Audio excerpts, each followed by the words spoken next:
अस्सलामु अलैकुम वरहमतुल्लाहि वबरकातुहू। इन्नल हम्दुलिल्लाह नहमदुहु व नस्तईनुहु व नस्तगफिरुहु व नऊज़ु बिल्लाहि मिन शुरूरि अनफुसिना व मिन सय्यिआति अअमालिना। मन यहदिहिल्लाहु फला मुदिल्ल लहु व मन युद्लिल फला हादिय लहु व अशहदु अन ला इलाहा इल्लल्लाहु वहदहु ला शरीक लहु व अशहदु अन्न मुहम्मदन अब्दुहु व रसूलुहु। अम्मा बाद। या अय्युहन्नास इत्तक़ू रब्बकुमुल्लज़ी ख़लक़कुम मिन नफ़्सिन वाहिदा व ख़लक़ मिन्हा ज़ौजहा व बस्स मिन्हुमा रिजालन कसीरन व निसाअ वत्तक़ुल्लाह अल्लज़ी तसाअलून बिही वल अर्हाम इन्नल्लाह कान अलैकुम रक़ीबा। या अय्युहल्लज़ीना आमनुत्तक़ुल्लाह हक़्क़ तुक़ातिह वला तमूतुन्ना इल्ला व अंतुम मुस्लिमून। या अय्युहल्लज़ीना आमनुत्तक़ुल्लाह वक़ूलू क़ौलन सदीदा इस्लिह लकुम अअमालकुम व यग़फ़िर लकुम ज़ुनूबकुम व मन युतिइल्लाह व रसूलहु फ़क़द फ़ाज़ फ़ौज़न अज़ीमा। பேரன்பிற்கும் பெருமதிப்பிற்கும் உரிய எல்லாம் வல்ல அல்லாஹு ஜல்ல ஷானஹு தஆலாவின் நல்லடியார்களே, வல்ல ரஹ்மானின் வற்றா பெருங்கருணையும் கிருபையும் நம் உயிரிலும் மேலான இறை தூதர் முஹம்மது நபி ஸல்லல்லாஹு அலைஹி வஸல்லம் அவர்கள் மீதும் அவர்களுடைய குடும்பத்தார்கள் அல்லாஹுவை நம்பிக்கை கொண்ட அனைத்து இறை நம்பிக்கையாளர்கள் மீதும் என்றென்றும் நின்று நிலவட்டுமாக.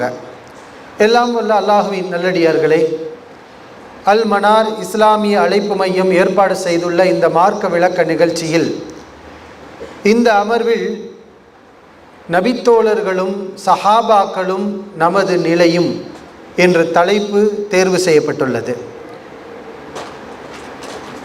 சஹாபாக்கள் விஷயத்தில் நாம் கடைபிடிக்க வேண்டிய, நம் மனதில் நிறுத்த வேண்டிய மிக முக்கியமான 4 குறிப்புகளை மட்டும் உங்களுடன் நான் பகிர்ந்து கொள்ள இருக்கின்றேன். அதில் முதலாவது குறிப்பு, சஹாபாக்கள் அவர்கள்தான் நபிகள் நாயகம் ஸல்லல்லாஹு அலைஹி வஸல்லம் அவர்களுக்கு பிறகு இந்த சமூகத்திலேயே உயர்ந்தவர்கள், தலை சிறந்தவர்கள். அவர்களுடைய அந்தஸ்தை அதற்கு பின்வந்த யாரும் அடைய முடியாது. இதை உறுதியாக நாம் நம்ப வேண்டும். சஹாபாக்கள் அவர்களுடைய சிறப்பு உயர்ந்தது.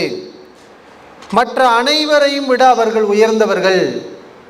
நபிகள் நாயகம் ஸல்லல்லாஹு அலைஹி வஸல்லம் அவர்களுக்கு பிறகு இந்த சமூகத்திலேயே உயர்ந்தவர்கள், தலை சிறந்தவர்கள் அவர்கள்தான். இது முதலாவது நாம் மனதில் பதிய வைக்க வேண்டிய விஷயம். இதற்கு ஏராளமான ஆதாரங்கள் இருக்கிறது. அல் குர்ஆனில் உதாரணமாக ஒன்று ஆதாரத்தை மட்டும் நான் உங்களுக்கு சொல்கிறேன். குன்தும் ஹைர உம்மத்தின் உஹ்ரிஜத் லின்னாஸ், நீங்கள் தான் சிறந்த சமூகம். ஹைர உம்மா, நீங்கள் தான் சிறந்த சமூகம் என்று படைத்த ரப்புல் ஆலமீன் நபித்தோழர்களை பார்த்து சொல்லி காட்டுகிறான் அல் குர்ஆனிலே. நபிகள் நாயகம் ஸல்லல்லாஹு அலைஹி வஸல்லம் அவர்களும் பல்வேறு கட்டங்களில் சொன்னார்கள், ஹைருல் குரூனி கர்னி, சமூகங்களிலேயே சிறந்த சமூகம் கர்னி, என்னுடைய நூற்றாண்டில் வாழக்கூடிய இவர்கள்தான். சும்மல்லதீன யலூனஹும் சும்மல்லதீன யலூனஹும், அதற்கு பிறகு வரக்கூடியவர்கள் அதற்கு பிறகு உள்ள சிறப்பை அடைவார்கள். அதற்கு பிறகு வரக்கூடிய சமூகம் அதற்கு பிறகு உள்ள சிறப்பை அடைவார்கள். ஆக நபிகள் நாயகம் ஸல்லல்லாஹு அலைஹி அவர்களுக்கு பிறகு சிறந்தவர்கள் என்று சொன்னால் நாம் அல்ல, நமக்கு முன்னால் உள்ளவர்கள் அல்ல. நபி ஸல்லல்லாஹு அலைஹி வஸல்லம் அவர்களால் உருவாக்கப்பட்ட நபித்தோழர்கள், சஹாபாக்கள், அவர்கள்தான் அந்த சிறப்புக்கு உரித்தானவர்கள், அந்த சிறப்புக்கு தகுதி படைத்தவர்கள். அந்த உயர்வுக்கு உரிமை உள்ளவர்கள். இதை நாம் மறந்துவிடக்கூடாது. ஆக சஹாபாக்களை விட சிறந்தவர்களாக பின்னுள்ளவர்கள் ஆக முடியுமா என்றால், இந்த கேள்விக்கு பட்டென்று சட்டென்று நாம் அனைவரும் உடனடியாக சொல்ல வேண்டிய பதில், நபித்தோழர்களை உடைய அந்தஸ்தை யாரும் அடைய முடியாது. அவர்களுடைய சிறப்பை யாரும் பெற முடியாது. அவர்கள்தான் அந்த சிறப்பை தட்டி சென்றவர்கள். இதை வலுப்படுத்தக்கூடிய வசனங்களை எல்லாம் நேற்றைய தினமும் நம்முடைய உரையில் நாம் குறிப்பிட்டோம். எல்லாம் வல்ல அல்லாஹ்வின் நல்லடியார்களே, சஹாபாக்கள் சிறந்தவர்கள், உயர்ந்தவர்கள். நபியவர்களுக்கு பிறகு அவர்களுக்குத்தான் முதலிடம். இதை நாம் அறிந்து கொண்டோம்.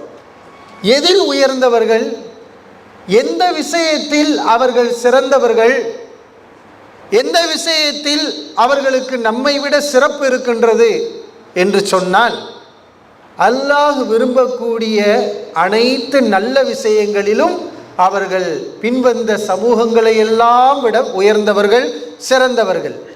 ஈமானில், தக்வாவில், இபாதத்துகள் செய்வதில், நற்குணங்களை பேணுவதில், மார்க்க சட்டங்களை கடைபிடிப்பதில், அல்லாஹ் விரும்பக்கூடிய அனைத்து விஷயங்களிலும் மற்ற அனைவரையும் விட அவர்கள்தான் உயர்ந்தவர்கள், அவர்கள்தான் தலை சிறந்தவர்கள்.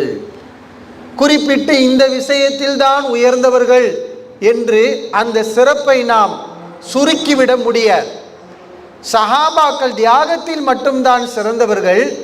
ஆனால் ஈமானில் அவர்களை விட உயர்ந்தவர்கள் அவர்களுக்கு பின்னால் வரலாம் என்று ஒருவர் சொன்னால் அது சரியான கூற்றா என்றால் அது தவறான கூற்று. அப்படி சஹாபாக்களை விட ஈமானில் யாரும் உயர்ந்து விட முடியாது. சரி, ஈமானில் அவர்கள்தான் உயர்ந்தவர்கள், இறையச்சத்தில் சஹாபாக்கள் தான் உயர்ந்தவர்கள். ஆனால் கல்வியில் சஹாபாக்களை விட நாங்கள் உயர்ந்தவர்கள், அல்லது சஹாபாக்களுக்கு பிறகு வந்த ஒரு சமூகம் கல்வியில் உயர்ந்த சமூகம், சிறந்த சமூகம், சஹாபாக்கள் எல்லாம் கல்வியில் அதற்கு கீழ் உள்ளவர்கள்தான் என்று யாராவது சொன்னால் அது ஏற்புடையதா? அதுவும் புறக்கணிக்கப்பட வேண்டிய தவறான கருத்து தான். ஏனென்றால் அல்லாஹ் ரப்புல் ஆலமீன் நபித்தோழர்களை அவர்கள் பொதுவாக எல்லா விஷயத்திலும் சிறந்தவர்கள் என்று தான் அல்லாஹ் சொல்லி காட்டுகிறான். கதாலிக்க ஜஅல்நாக்கும் உம்மத்தம் வசதா, உங்களை சிறந்த சமூகமாக நாம் ஆக்கியிருக்கிறோம். குன்தும் ஹைர உம்மா, நீங்கள் தான் சிறந்த சமூகமாக இருக்கின்றீர்கள். அல்லாஹ் இந்த விஷயத்தில் தான் சிறந்த சமூகம், இந்த விஷயத்தில் தான் உங்களை சிறந்த சமூகமாக நான் ஆக்கியிருக்கிறேன் என்று குறிப்பிட்டு கூறினானா என்றால் இல்லை. அல்லாஹ் அவர்களை பொதுவாக சிறப்பித்து இருக்கிறான் என்றால் அவர்கள் எல்லா விஷயங்களிலும் சிறப்புக்குரியவர்கள் தான், அவர்கள் அனைத்து விஷயங்களிலும் உயர்வானவர்கள் தான். இதை நாம் மறந்துவிடக்கூடாது. ஆனாலும் ரப்புல் ஆலமீன் குறிப்பிட்ட சில விஷயங்களை எல்லாம் சொல்லி அதிலும் அவர்கள் உயர்ந்தவர்கள் என்ற உன்னதமான அங்கீகாரத்தை அவர்களுக்கு அல் குர்ஆனிலே அல்லாஹ் வழங்குகிறான். ஒரு ஆயத் அல் குர்ஆனில் அல்லாஹ் ரப்புல் ஆலமீன், அல்லாஹு ஜல்ல ஜலாலுஹு, அல்லாஹு அஸ்ஸ வஜல் கூறுகிறான், வல்லதீன ஆமனு வஹாஜரு வஜாஹது ஃபீ சபீலில்லாஹ், ஈமான் கொண்டு ஹிஜ்ரத் செய்து அல்லாஹ்வுடைய பாதையில் போராடியவர்கள். இவர்கள் யார்? ஈமான் கொண்டு ஹிஜ்ரத் செய்து அல்லாஹ்வுடைய பாதையில் போராடியவர்கள் என்றால் ஹிஜ்ரத் என்று வந்தாலே அவர்கள் மக்காவாசிகள், முஹாஜிரீன்கள். அந்த சஹாபாக்களை அல்லாஹ் முதலாவதாக சொல்லி காட்டுகிறான். ஏனென்றால் இஸ்லாத்தின் பங்களிப்பு செய்த இந்த நபித்தோழர்கள் ரெண்டு பிரிவு தான், ஒன்று முஹாஜிர், இன்னொன்று அன்சாரிகள். இந்த ஆயத்தில் அல்லாஹ் ரப்புல் ஆலமீன் முதலாவதாக இந்த முஹாஜிர்களை சொல்லி காட்டுகிறான். அடுத்து அல்லாஹ் சொல்கிறான், வல்லதீன ஆவவ் வ நஸரு, அடைக்கலம் கொடுத்து உதவி செய்தவர்கள். அடுத்த வார்த்தை இதற்கு பிறகு அடைக்கலம் கொடுத்து உதவி செய்தவர்கள் என்றால் யார்? அவர்கள் அன்சாரிகள். ஆக சஹாபாக்கள், முஹாஜிர்கள், அன்சாரிகள் இந்த 2 பேரையும் இந்த ஆயத்திலே அல்லாஹ் சொல்லிவிட்டு அல்லாஹ் என்ன அங்கீகாரம் தருகிறான் தெரியுமா? உலாயிக ஹுமுல் முஃமினூன ஹக்கா, அவர்கள்தான் உண்மையான முஃமின்கள், அவர்கள்தான் உண்மையான ஈமான்தாரிகள் என்று ரப்புல் ஆலமீனுடைய அந்த உயர்ந்தோனுடைய சொல்லால் உண்மையான ஈமான் உள்ளவர்கள் என்று சொல்லப்பட்ட ஒரு சமூகம்தான் இந்த முஹாஜிர்கள், இந்த அன்சாரிகள். இப்ப நபித்தோழர்கள் ஈமானில் உயர்ந்தவர்களா இல்லையா? இந்த அங்கீகாரம் யாருக்கு இருக்கிறது?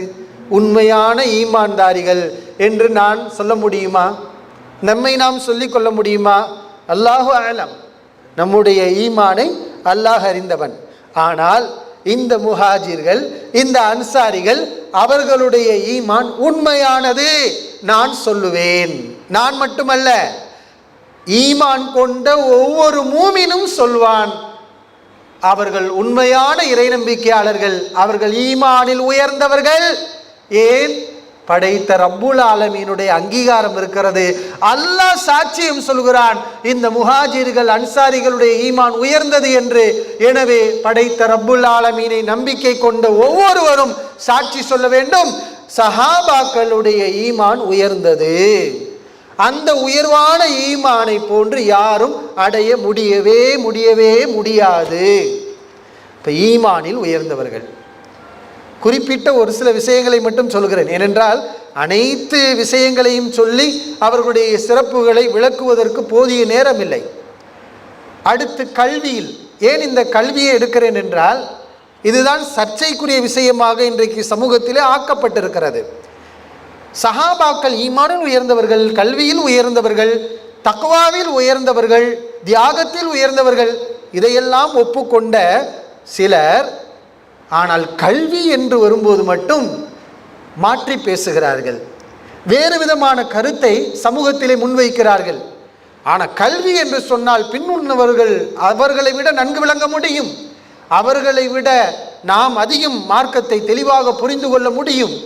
நம்மிடத்திலே எத்தனை குர்ஆன் இருக்கிறது, நாம் லேப்டாப்பில் ஹதீஸுகளை வச்சிருக்கிறோம், இப்படி நம்முடைய நவீன சாதனங்கள் எல்லாம் பெருகி இருக்கின்றது.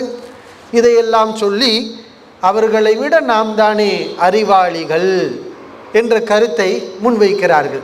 இது சரியான கருத்தா? இதுவும் தவறான கருத்தால் குர்ஆனுடைய பார்வையிலே.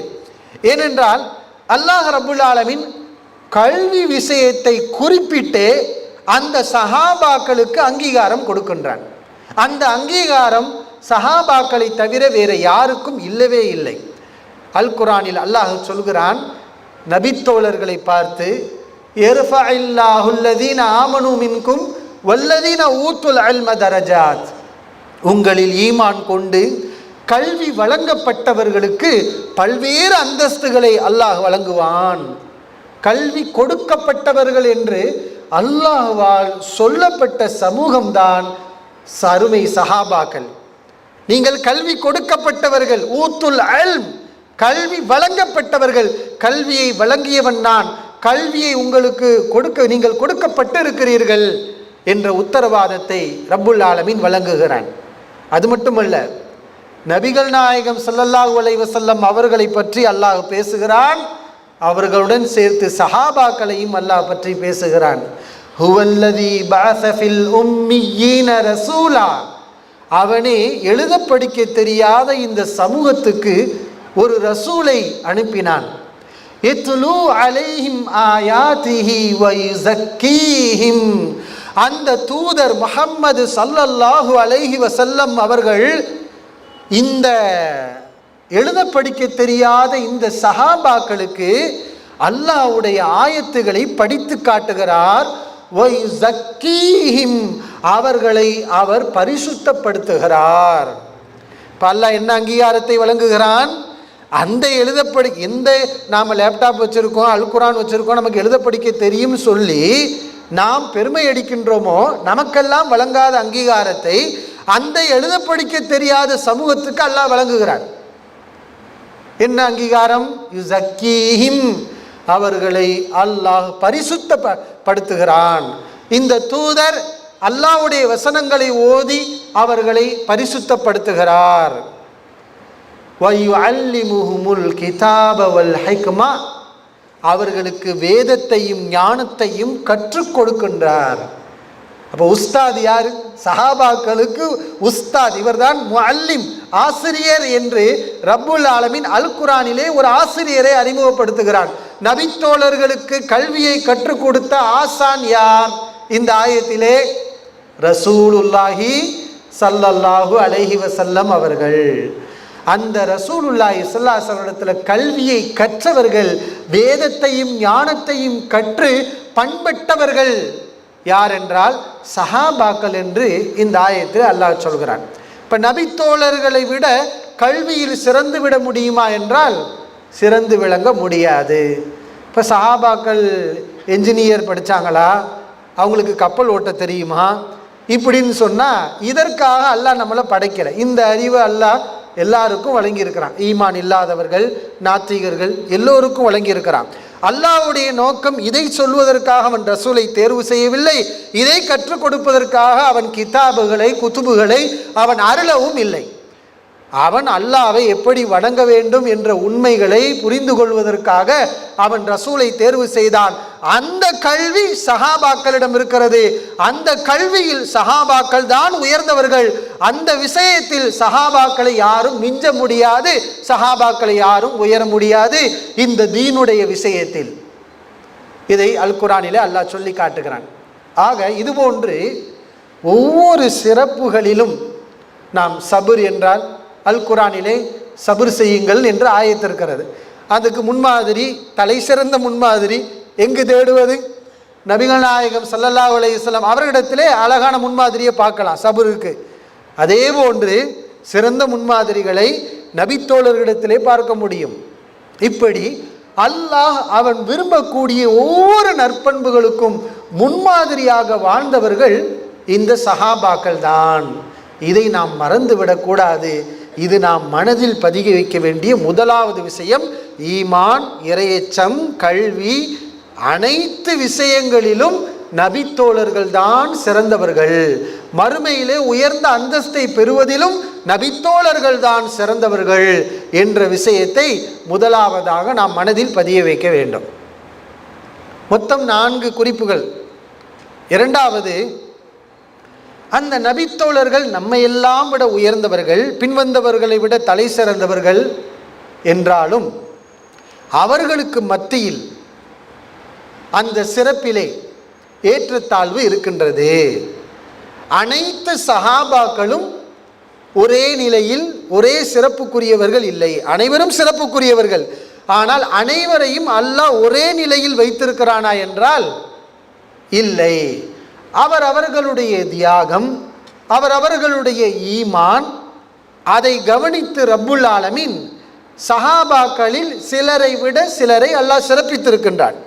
இவ்வாறு சொல்வதால் என்ன, நீங்கள் சஹாபாக்களை நீங்கள் குறை சொல்கிறீங்கன்னு சொல்லியிருக்கூடாது. இது குறையல்ல. நபிமார்களை கூட அல்லாஹ் அப்படித்தான் வைத்திருக்கின்றான். ஆனால் அது நபிமார்களுக்கு குறையல்ல. தில்கர் ரசூல் ஃபத்தல்னா பஅலஹும் அலா பஅல், இந்த நபிமார்களில் சிலரை விட நாம் சிலரை சிறப்பித்திருக்கிறோம் என்று அல்லாஹ் சொல்கிறான். அதனால் நபிமார்களை இது குறைபடுத்துவது ஆகுமா என்றால் இல்லை. எல்லோரும் சிறப்புக்குரியவர்கள். அந்த சிறப்பில் ஒருவரை விட ஒருவர் கூடுதல் சிறப்புக்குரியவர்கள். அதே போன்றுதான் அல்லாஹ் சஹாபாக்களையும் ஒருவரை விட ஒருவரை சிறப்பித்திருக்கின்றான். அல் குர்ஆனிலே அல்லாஹ் அதை சொல்லி காட்டுகிறான். வஸ்ஸாபிகூன லவ்வலூன மினல் முஹாஜிரீன வல் அன்சார், முஹாஜிர்களிலும் அன்சாரிகளிலும் முந்தி சென்ற முதலாம் அவர்கள். அல்லாஹ் அவர்களை ஒரு முதலாவது வகைப்படுத்துகிறான். முந்தி சென்ற முதலாம் அவர்கள், முஹாஜிர்கள் அன்சாரிகளில் முந்தி சென்ற முதலாம் அவர்கள். வல்லதி நத்தபஅஹும் பிஹஸான், அழகிய முறையில் அவர்களை பின்தொடர்ந்தவர்கள். இப்போ இவங்களும் சஹாபாக்கள் தான். முந்தி சென்ற முதலாம் அவர்கள் அவர்களும் சஹாபாக்கள் தான். இந்த 2 சாராரும் முஹாஜிர்கள் அன்சாரிகள் தான். ஆனால் ரப்புல் ஆலமீன் ரெண்டையும் வேறுபடுத்தி சொல்லி காட்டுறான். முந்தி சென்றவர்கள் அவர்களுடைய சிறப்பு வேற, அவர்களுக்கு பிறகு வந்தவர்கள் இவர்களுடைய சிறப்பு வேற. ஆனால் இருவரும் சிறப்புக்குரியவர்கள் தான். அல்லாஹ் இருவரை இரண்டாக சொல்லி காட்டிவிட்டு அவர்களுக்கு அல்லாஹ்வுடைய பொருத்தம் உண்டு, நிரந்தரமான சொர்க்கம் உண்டு, அதுவே மிகப்பெரிய வெற்றி, அல்லாஹ்வுடைய திருப்தி அவர்களுக்கு உண்டு என்று அவர்களுடைய சிறப்புகளை சொல்லி காட்டுகிறான். இப்போ இந்த ஆயத்தில் நமக்கு ஒரு சந்தேகம் வரலாம். அந்த முந்தி சென்ற முதலாம் அவர்கள் என்றால் யார்? அவர்களை பின்தொடர்ந்தவர்கள் என்றால் யார்?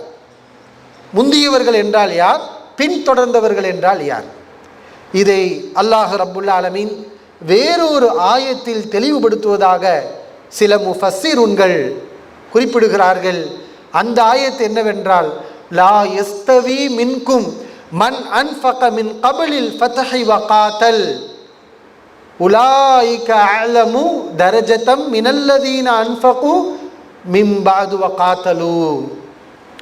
உங்களில் மக்கா வெற்றிக்கு முன்பாக தன்னுடைய செல்வங்களை எல்லாம் அல்லாஹ்விற்காக கொடுத்து போரிட்டவர்கள் இந்த மக்கா வெற்றிக்கு பிறகு அல்லாஹ்விற்காக செல்வத்தை கொடுத்து போரிட்டவர்களை விட அவர்கள் உயர்ந்தவர்கள்.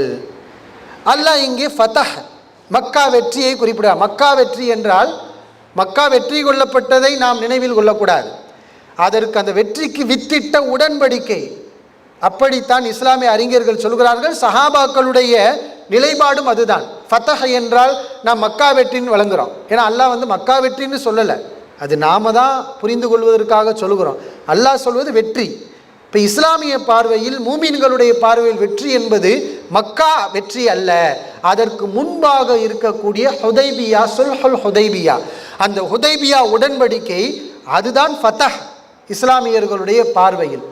அப்போ அந்த ஹுதைபியா உடன்படிக்கைக்கு முன்னால் செலவு செய்து போரிட்டவர்கள், ஹுதைபியா உடன்படிக்கைக்கு பின்னால் செலவு செய்து போரிட்டவர்கள், இவர்களை அல்லாஹ் இரண்டாக சொல்லி, இந்த உடன்படிக்கைக்கு முன்னால் தியாகம் செய்தவர்கள் இவர்களை விட உயர்ந்தவர்கள், உலாயிக அலமு தரஜதம் மினல்லதீன அன்ஃபகு என்று ரப்புல் ஆலமீன் சொல்லி காட்டுகின்றார்.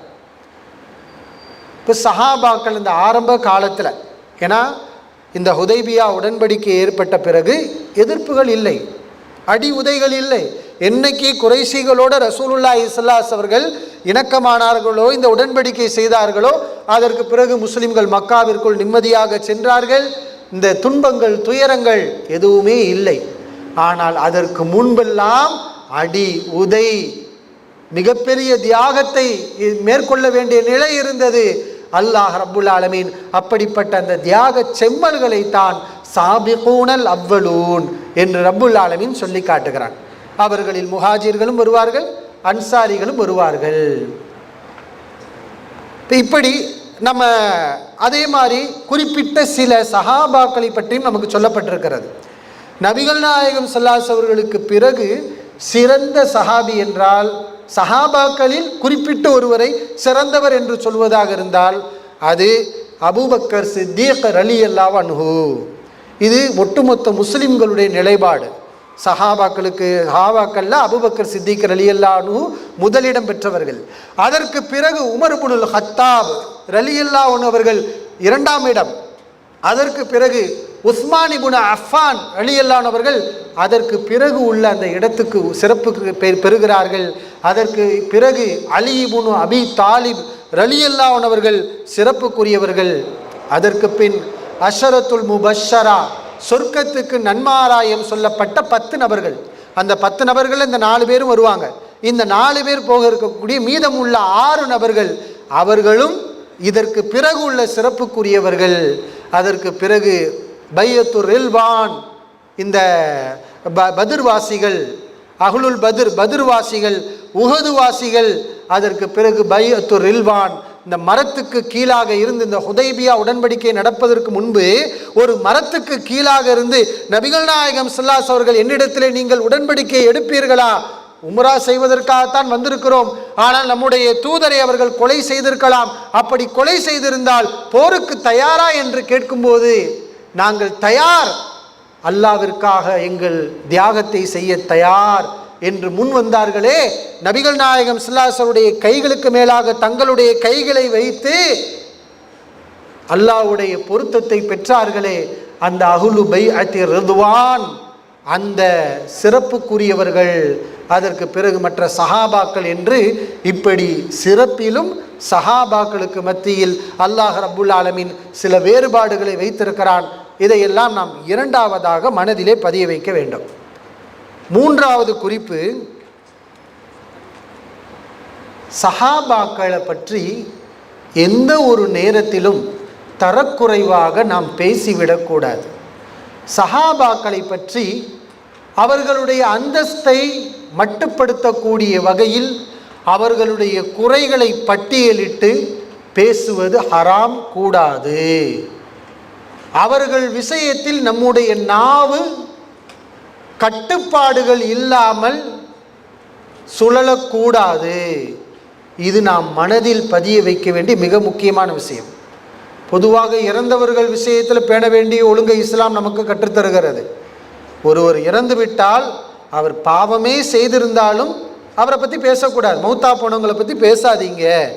ஏனென்றால் அவர்கள் இந்த உலகத்தை விட்டு அவர்களுக்குரிய எதை அவர்கள் பெற்றுக்கொண்டார்கள் அப்படின்னு மார்க்கம் சொல்கிறது. இப்போ இறந்தவர்கள் விஷயத்திலேயே இந்த பொதுவான ஒழுங்குமுறையை கடைபிடிக்கணும்னா சஹாபாக்கள் விஷயத்திலே அது இன்னும் கூடுதலாக நமக்கு வலியுறுத்தப்படுகிறது. அல்லாஹ் ரப்புல் ஆலமீன் அல் குர்ஆனில் பல்வேறு இடங்களில் நபித்தோழர்களுக்கு எதிராக செயல்படக்கூடியவர்களை எச்சரிக்கை செய்கிறார். நபித்தோழர்களை அவர்கள் மீது வஞ்சகம் கொள்ளக்கூடியவர்கள், சஹாபாக்கள் மீது வெறுப்புணர்வு கொண்டவர்கள், அவர்களை பற்றி தப்பும் தவறுமாக பேசக்கூடியவர்கள், இதுவெல்லாம் தவறு, அவர்கள் ஆபத்தானவர்கள் என்ற எச்சரிக்கையை அல் குர்ஆனிலே அல்லாஹ் பல்வேறு இடங்களில் சொல்கின்றான். ஒரு ஆயத், இந்த முஹம்மது ரசூலுல்லா வல்லதீன மஅஹு என்று தொடங்கக்கூடிய அந்த ஆயத்தில் ஒரு குறிப்பிட்ட இடத்தில் ரப்புல் ஆலமீன் சொல்லுகிறான், லியகீத பிஹிமுல் குஃபார், லியகீத பிஹிமுல் குஃபார், அவர்களை கண்டு குஃபார்கள் எரிச்சல் அடைவார்கள் என்ற ஒரு வார்த்தையை அல்லாஹ் சொல்லி காட்டுகிறான். அந்த ஆயத்திலே முஹம்மது ரசூலுல்லா என்று தொடங்கக்கூடிய அந்த ஆயத்திலே இமாம் இப்னு கஸீர் ரஹிமஹுல்லா அவர்கள் அழகாக சொல்கிறார்கள், சஹாபாக்கள் மீது யாருக்கு காழ்ப்புணர்வு இருக்கின்றதோ, நபித்தோழர்கள் சஹாபாக்கள் மீது யாருக்கு வெறுப்புணர்வு வருதோ, சஹாபா என்ற வார்த்தையை கேட்டோனே உள்ளத்தில் மலர்ச்சி வரணும், உள்ளத்தில் சந்தோஷம் வரணும், உள்ளத்தில் ஈமான் பொங்கிட வேண்டும்.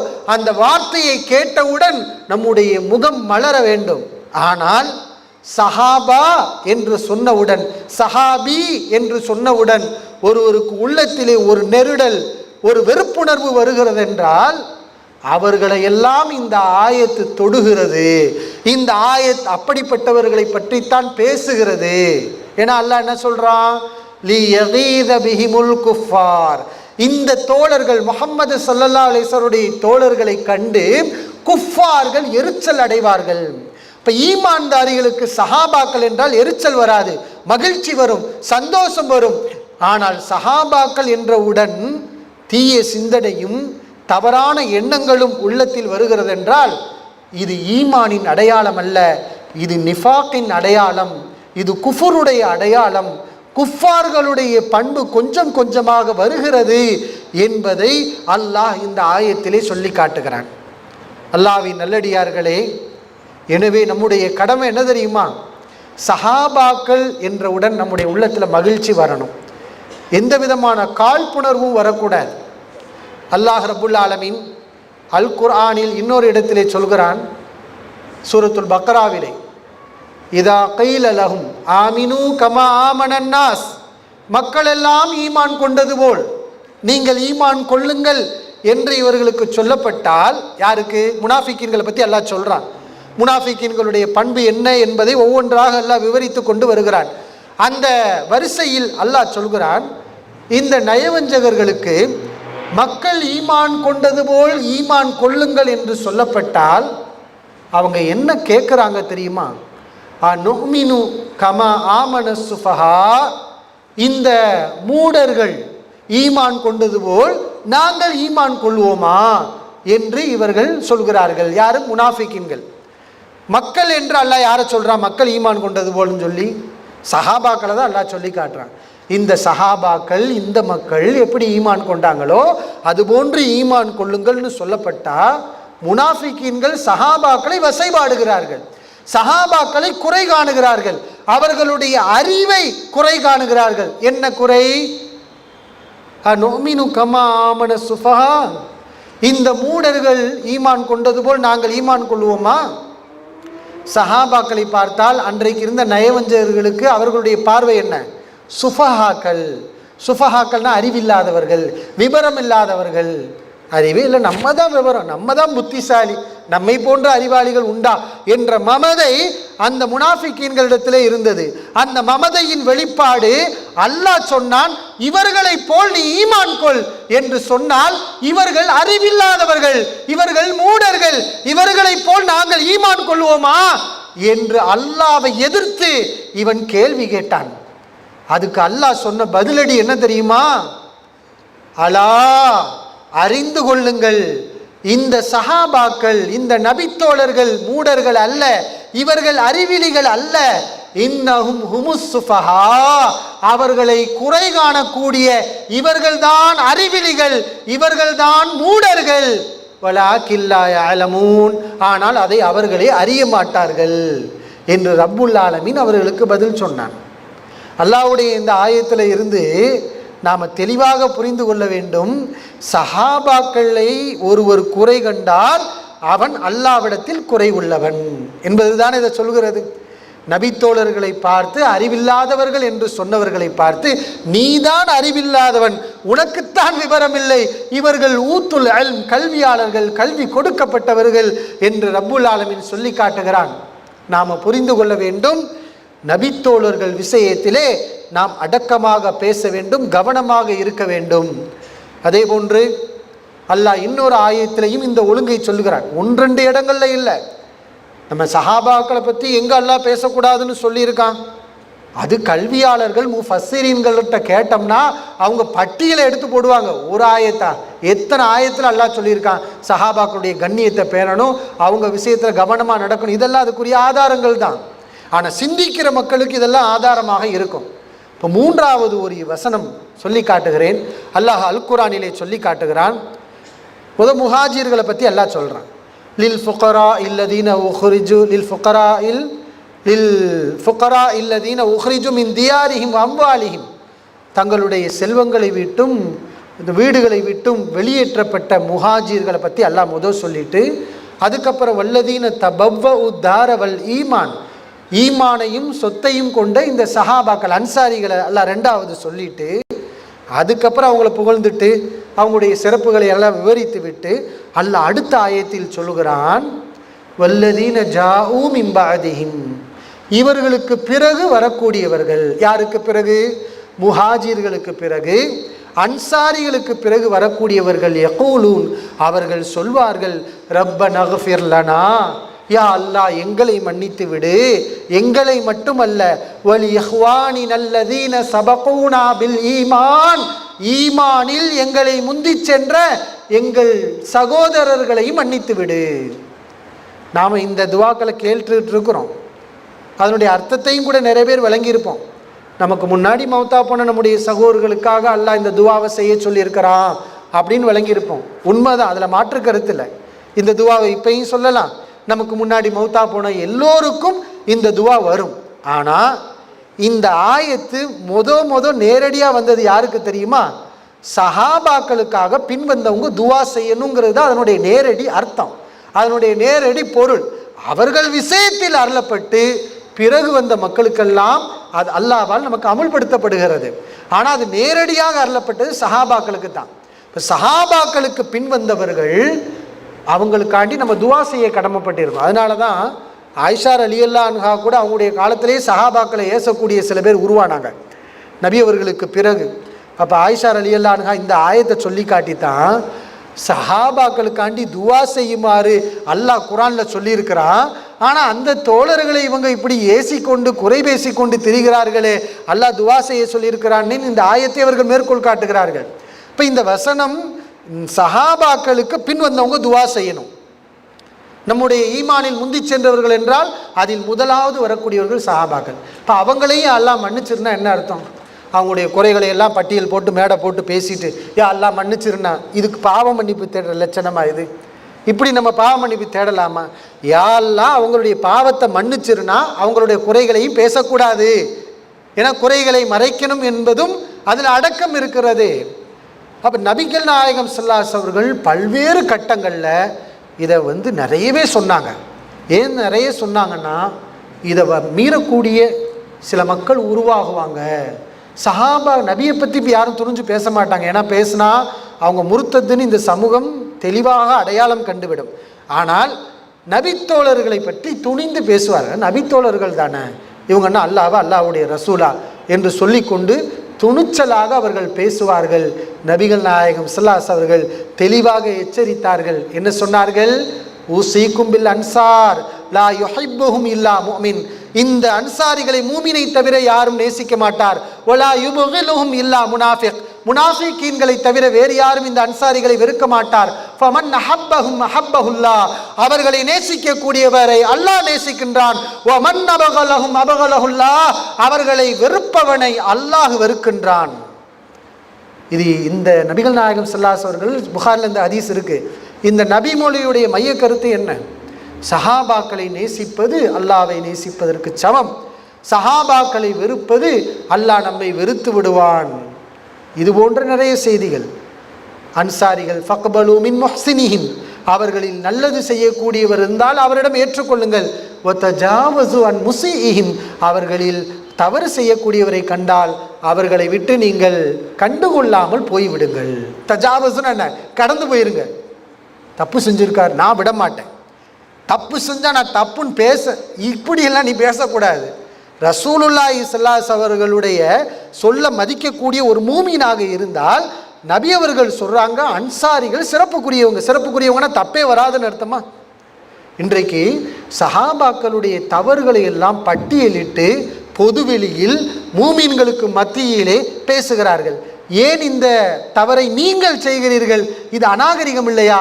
இது ஈமானை பாதிக்கக்கூடிய காரியம் இல்லையா என்று கேட்டால் அதற்கு அவர்கள் ஒரு நியாயம் கற்பிக்கிறார்கள். என்ன? சஹாபாக்களும் மனிதர் தான், அவங்களும் தவறு செய்யக்கூடியவங்க தான். ஆமாம், அதை யார் மறுத்தா? இப்போ இதில் யாராவது மாற்றுக்கண்டு கொண்டு இருக்கிறோமா? இல்லை. சலஃபுகள்னு சொல்லக்கூடியவங்களாக இருந்தாலும் சரி, சஹாபாக்களை மதிக்க வேண்டும், மார்க்கத்தில் சில விஷயங்களில் அவர்களை நாம் முன்மாதிரியாக எடுக்க வேண்டும் என்று சொல்லக்கூடிய அனைவருடைய நிலைப்பாடு, சஹாபாக்களும் மனிதர் தான், அவங்க மாசூம்கள் கிடையாது, தியாகிகள். ஆனால் மனிதன் என்ற அடிப்படையில் தவறு செய்யக்கூடியவர்கள் தான். நபிகள் நாயகம் ஸல்லல்லாஹு அலைஹி வஸல்லம் சஹாபாக்களை சிறப்பிச்சாங்களே, அந்த சிறப்பினுடைய ஒரு விஷயம் என்ன தெரியுமா? அவர்கள் முஸீஹிம் வதஜாவஸன் முஸீஹிம். அவர்கள் தவறிழைக்க கூடியவர்கள் தான். அந்த தவறை நீ கண்டுகொள்ளாமல் போய்விட வேண்டும். இதுதான் ரசூலுல்லாஹி ஸல்லல்லாஹு அலைஹி வஸல்லம் அங்கீகாரம், அவர்கள் வலியுறுத்தி கூறியது. இப்போ நபித்தோழர்கள் விஷயத்திலே நாம் இதை கடைபிடிக்கணும். அதனால தான் அஹ்மத் இப்னு ஹம்பல் ரஹிமஹுல்லா அவர்கள் சொன்னார்கள், நீங்கள் இதா ராய்தர் ரஜுல எத்துஅனு அலா அஸ்ஹாபி முஹம்மதின் ஸல்லல்லாஹு அலைஹி வஸல்லம். நபி ஸல்லல்லாஹு அலைஹி வஸல்லுடைய தோழர்களை ஒருவர் குறை கூணுவதை நீங்கள் கண்டால், மனின் தகஸ அஹதம் மின் அஸ்ஹாபின் நபி ஸல்லல்லாஹு அலைஹி வஸல்லம், நபி ஸல்லல்லாஹு அலைஹி வஸல்லுடைய தோழர்களில் ஒருவர் தரக்குறைவாக பேசுவதை கண்டால், ஃபஅலம் நீங்கள் அறிந்து கொள்ளுங்கள், அன்னஹு சாஹிபு கௌலி சூ வஹவா, அவன் மனோ இச்சைப்படி பேசக்கூடியவர், அவர் தவறான கருத்தை தப்பான கருத்தை விதைக்கக்கூடியவர் என்பதை புரிந்து கொள்ளுங்கள் என்று அடையாளப்படுத்தினார்கள். இப்போ சஹாபாக்களுக்கு மத்தியில் சிஃபின் யுத்தம் நடந்துச்சு, அது மாதிரி ஜமல் யுத்தம் அலி ரலியல்லாஹு ஆயிஷா ரலியல்லாஹு மத்தியில் நடந்துச்சு, முஆவியா ரலியல்லாஹு அலி ரலியல்லாஹு மத்தியில் பிரச்சனை நடந்துச்சு, இப்படியெல்லாம் பிரச்சனைகள் நடந்துச்சுன்னு சொல்லி அந்த விஷயங்களை எல்லாம் எடுத்து பேசுவாங்க, வரலாற்றில் உள்ள விஷயங்களை. இதெல்லாம் நம்ம எடுத்து பேசலாமா? இதில் ஒரு மூமியினுடைய நிலைப்பாடு என்னவா இருக்கணும்? இதெல்லாம் நமக்கு தெரியுமா? அந்த காலத்துக்கு நம்ம போனோமா? இல்லை. அதனுடைய முழு விவரங்கள் நமக்கு சொல்லப்பட்டிருக்கா? இல்லை. அதை முழுமையாக படிக்கிற அறிவு இருக்குதா? அந்த அறிவும் இல்லை. அப்போ நாம் என்ன செய்யணும்? அடக்கமாக தானே இருக்கணும். அதனால தான் கற்றறிந்த அறிஞர்களே இது மாதிரியான தகவல்களில் அவங்க நமக்கு சொல்லி கொடுத்த ஒழுங்கு, அவர்களும் கடைபிடித்த ஒழுங்கு அஸ்ஸுகூத், நமக்கு தெரியாது. அது நடந்து முடிஞ்ச விஷயம், அதை பற்றி எதுக்கு பேசணும்? உஸ்மான் ரலியல்லாஹு அவங்கள பற்றி, அவங்கள யார் என்ன பண்ணா தெரியுமா, அலி ரலியல்லாஹு அவங்க, இதெல்லாம் நம்ம பேசக்கூடிய வார்த்தைகளா? ஒருபோதும் வரக்கூடாது. அதை பற்றி அறிவில்லம்மா எக்கூணுலடா நத்தக்கல்லம பிஹாதா, இதை பற்றி பேசுறதுக்கு நமக்கு என்ன அருகதை இருக்கிறது? அறிவில்லை, நாம் இதிலிருந்து பேசாமல் இருந்தால் நம்முடைய மறுமை வாழ்க்கைக்கு பாதுகாப்பு என்று சொல்லி இது மாதிரியான விஷயங்களில் வாய் மூடி மௌனமாக இருந்துவிட வேண்டும். இது 3வது பாயிண்ட்டு. இறுதியாக எனக்கு கொடுக்கப்பட்ட நேரம் முடிய போகிறது.